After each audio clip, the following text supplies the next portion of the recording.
Alhamdulillah, wassalatu wassalamu ala rasulillah Sayyidina wa maulana Muhammad ibni Abdillah wa ala alihi wa sahbihi wa man tabi'ahu wa mawalah. Ashhadu an la ilaha illallah wahdahu la syarika lah, wa ashhadu anna sayyidana Muhammadan abduhu wa rasuluhu la nabiyya ba'dah. Allahumma salli ala sayyidina Muhammadin an-nabiyil ummi wa ala alihi wa sahbihi wa barik وسلم. قال الله تعالى في القرآن العظيم وهو أصدق القائلين: أعوذ بالله من الشيطان الرجيم يا أيها الذين آمنوا اتقوا الله حق تقاته ولا تموتن إلا وأنتم مسلمون. وقال تعالى في آية أخرى: يا أيها الذين آمنوا اتقوا الله وقولوا قولا سديدا يصلح لكم أعمالكم ويغفر لكم ذنوبكم ومن يطع الله ورسوله فقد فاز فوزا عظيما. عباد الله، أوصيكم ونفسي بتقوى الله فقد فاز المتقون. Hadirin jamaah Jumat yang dimuliakan Allah Subhanahu wa taala. Ada kitab judulnya Ar-Risalah Al-Qushairiyah. Nama penulisnya Imam Abul Qasim Abdul Karim Ibnu Hawazin Al-Qushairi, meninggal di awal abad kelima Hijrah, 1000 tahun yang lalu lebih kurang. Di situ dia bercerita tentang seorang laki-laki yang soleh. Soleh artinya baik, baik cakapnya, baik akidahnya, baik akhlaknya, baik tutur kata, santun budi pekertinya. Salatnya cukup, zakatnya penuh, sedekahnya tak terhitung lagi, sopan santunnya tak menyinggung perasaan orang lain. Tapi ternyata setelah dia mati, meninggal dunia, hisabnya lama sekali. Dilihatlah buku catatannya, apalah agaknya yang membuat hisab ini begitu lama? Adakah dia membunuh orang? Tak ada. Pernahkah dia menyakiti hati orang? Tidak. Karena santun, tersenyum. Ternyata pada suatu malam dia pergi kenduri undangan. Dalam kenduri itu disuguhkanlah makanan daging kambing. Ketika dimakan kambing itu, ada 1, 2, 3 ruas dikunyah, tersangkut di giginya, ditarik-tarik dengan lidah, tak juga mau ikut tertelan. Mengganggu terasa di mulut. Sampai di tengah jalan tak sabar untuk sampai ke rumah. Dia lihat ada pokok kayu ranting kecil di depan rumah orang. Lalu dia petik ranting itu, dia congkelkan ke daging yang menyangkut di celah gigi. Maka lepaslah beban yang dari tadi mengganggu pikiran, hati dan lidahnya. Setelah itu dia pulang tanpa beban. Ternyata yang membuat hisab itu lama di hadapan Allah Subhanahu wa taala bukan karena tidak bersedekah, bukan karena tak salat, bukan karena tak puasa, tapi ternyata satu ranting yang terambil tanpa izin yang punya pun membuat hisab itu lama. Ketika membaca kisah ini, lama saya terduduk dan termenung.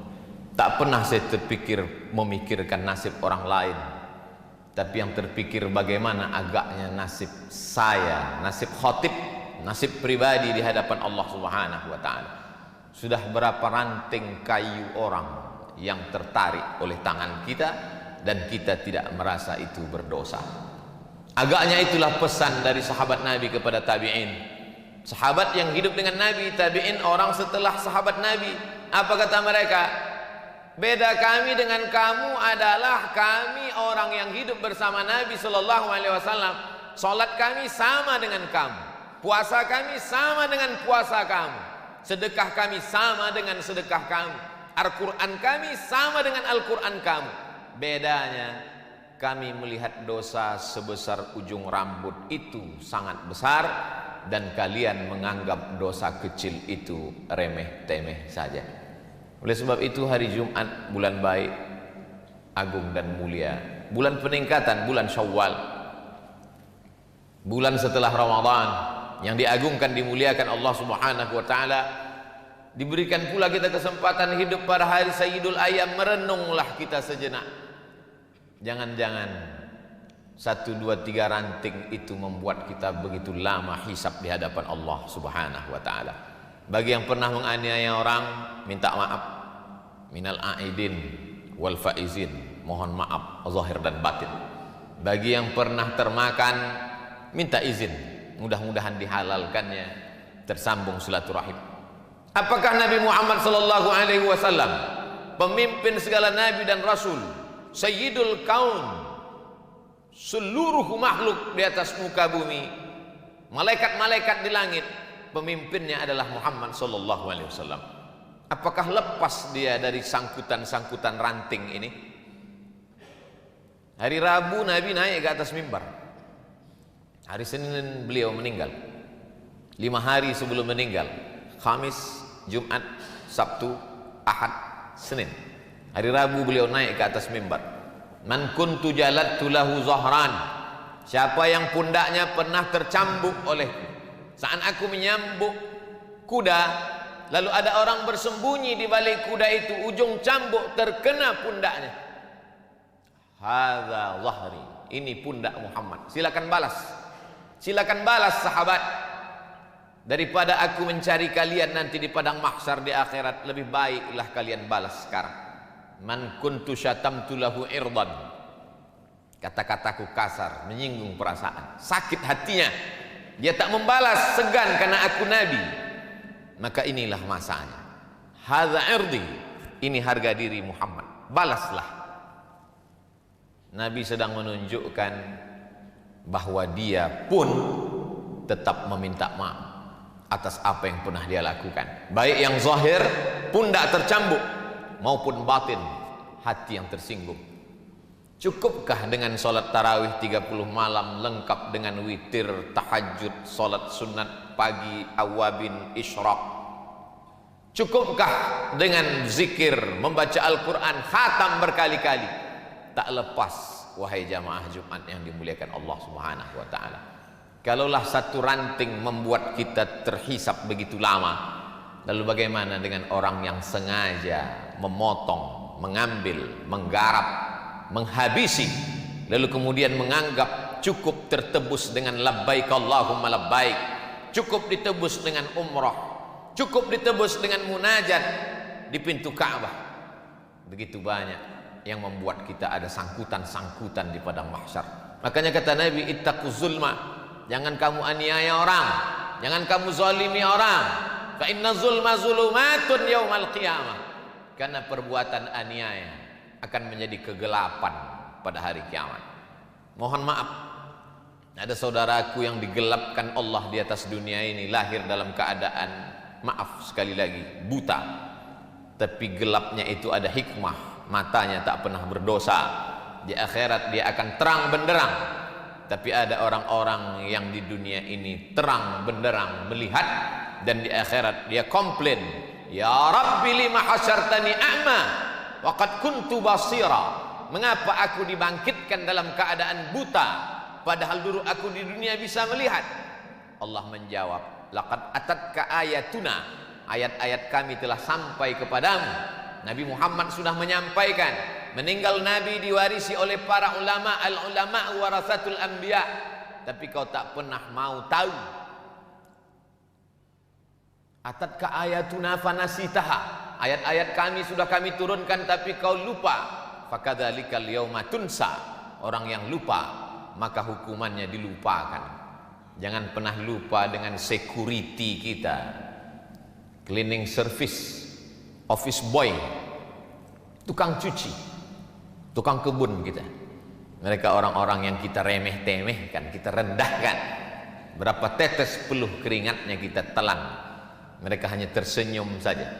Dia akan datang menghadap, di musim COVID-19 ini kami tidak ada uang tambahan Pak, anak kami juga perlu bayar uang sekolah, karena wabah tetap ada, sekolah libur tapi uang sekolah tidak libur. Mereka hanya mampu tersenyum kalau kita katakan orang-orang kaya yang hebat dan gagah perkasa itu akan berkata, tidak ada uang, gaji ditunda. Mereka tidak melawan, mereka hanya tersenyum. Mereka hamba Allah yang lemah. Tapi ingatlah, hisab kita terlalu lama. Irhamu man fil ardi yarhamukum man fis sama. Berkasih sayang kamu kepada hamba-hamba Allah yang lemah di atas dunia, maka Allah akan sayang kepada kamu. Seorang laki-laki duduk di dekat Nabi Muhammad sallallahu alaihi wasallam. Nabi duduk memeluk cium Sayyidina Al-Hasan dan Sayyidina Al-Husain, anak kesayangan buah hati Fatimah, pernikahan dari Sayyidina Ali bin Abi Thalib radhiyallahu anhum ajma'in. Apa kata si Arab Badui yang duduk di samping Nabi? 10 anakku, satu pun tak pernah kucium. Apa jawab Nabi? Man la yarham la yurham, man la yarham la yurham. Siapa yang tak ada rasa kasih sayang kepada makhluk, maka tak akan mungkin turun kasih sayang Allah kepadanya. Bahwa kita banyak silap, salah dan dosa, ya, jangan putus asa, karena ayat yang pertama dalam Al-Quran, Bismillahirrahmanirrahim, dengan nama Allah Maha Kasih dan Sayang. Kedatangan Nabi Muhammad SAW untuk apa? Wa ma arsalnaka illa rahmatan lil alamin, menjadi rahmat bagi semesta alam. Oleh sebab itu, bagi yang merasa silap, salah, dosa, ranting-ranting kayu, maka itu semua akan terlepas dari hisab kalau kita mau meminta maaf. Dan ciri orang bertakwa adalah wal afina 'anil nas, mau memberi maaf. Tapi ada orang yang angkuh dan sombong, merasa sudah menjadi penghuni surga karena begitu banyak infak, wakaf, zakat dan sedekahnya, lalu kemudian menganggap itu hanya remeh-temeh semata. Maka ingatlah, sesungguhnya tak ada yang bisa menolong kita di hadapan Allah. Yauma yafirrul mar'u min akhih, saudara kandung pun akan lari. Wa ummihi wa abih, mak kandung, ayah kandung pun tak bisa menolong. Wa sahibatihi wa banih, istri dan anak-anak pun tak bisa membantu. Likulli imri'im minhum yauma idzin sya'nun yughnih, karena semua orang sibuk mempertanggungjawabkan segala yang pernah dia lakukan. Termasuk yang akan dipertanggungjawabkan adalah ranting-ranting tadi. Khutbah Jumat sulit untuk ditangkap karena situasi dan kondisi, tapi insya Allah keyword kata kuncinya mudah saja. Pulang jamaah Jumat ke rumah, ingat satu kata, ranting kayu yang remeh-temeh dan sepele, tapi dapat menyebabkan kita terkena hisab begitu lama.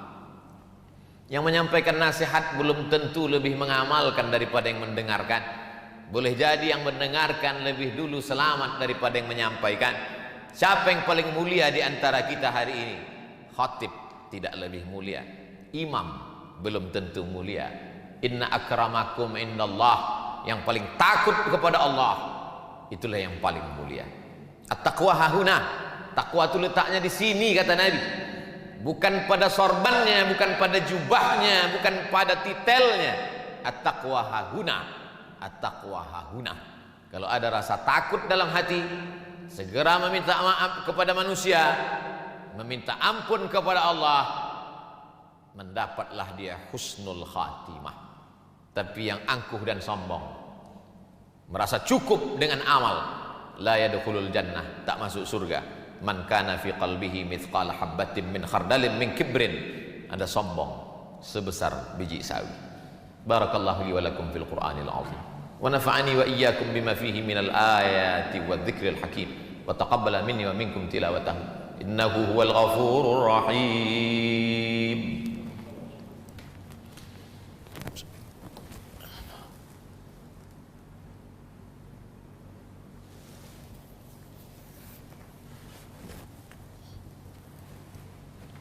Alhamdulillahilladzi bi ni'matihi tatimmus shalihat.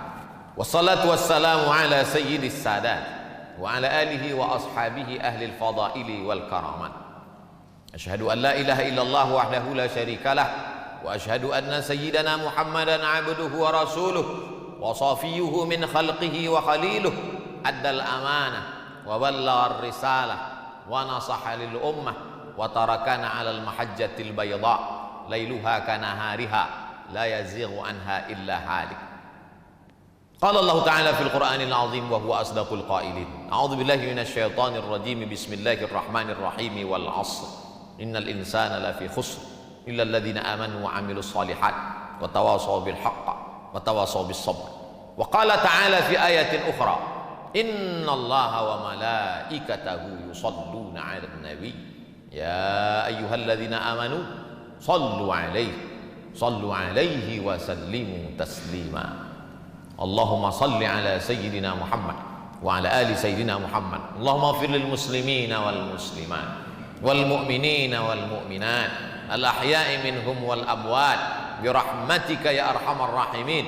Allahumma a'izzal islam wal muslimin wa khudhulil kafarata wal musyrikin wa dammir a'da'aka a'da'ad-din. Allahumma dafa'anna al-ghala wal waba wal fahsya wal riba wal zina wal munkar ma dhahara minha wa ma batan min baladina hadha khassa wa min buldanil muslimina 'ammah.